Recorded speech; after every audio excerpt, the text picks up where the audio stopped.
Te županije jesu izmišljene 90-ih, mislim, one jesu postojale nekad u povijesti, ali čuj, mislim, tad kad su one funkcionirale nije bilo niti auta, a kamoli ovog sada digitalnih platformi koje ti zapravo onda pokazuju da ti male te županije ne trebaju, jer one su doista premale. One su trebale poslužiti, tome su služile prvih 10 godina kao nekakvi oblik discipliniranja općina i gradova. Dakle, ti župani tada su bili sasvim drugačiji, oni su bili predstavnici državne vlasti. Predsjednik Tuđman ih je potvrđivao na prijedlog vlade, mogao ih je i odbiti, pa je to napravio u gradu Zagrebu, tako je nastala ona famozna zagrebačka kriza. Dakle, oni doista jesu i bili gubernatori. To je bio jedan nedemokratski ili poludemokratski sustav koji je onda Vijeće Europe nas prisililo da promijenimo. I 2001. su onda župani drugačije dizajnirani, ali su županije ostale onako kako su bile, manje više uz male neke korekcije, kakve su bile i 1993.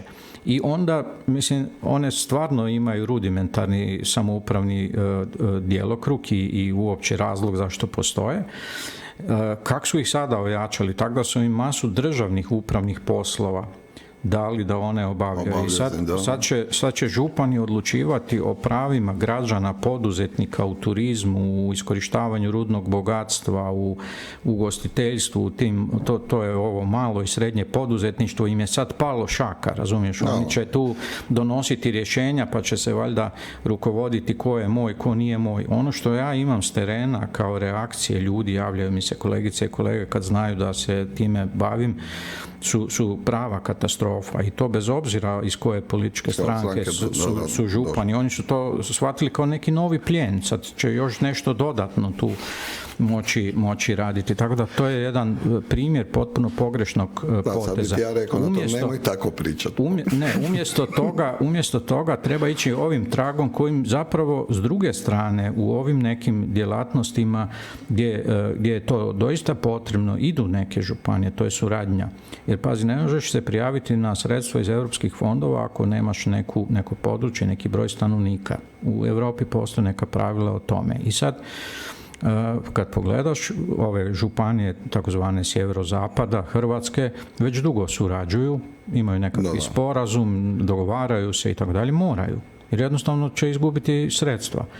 Primorsko-goranska županija i Istarska isto imaju sporazum o suradnji recimo u cestovnoj infrastrukturi i tako dalje. To je početak nekakve, pa to je to zapravo.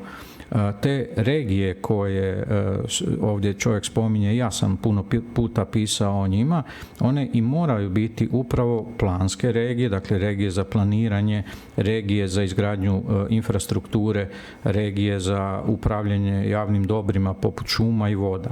Tu mi je recimo jedan kolega kaže, joj nemojte to zagovarati, pa to će nastati korupcija. I gle sad, zanimljivo, baš bude uhapšen direktor Hrvatskih šuma.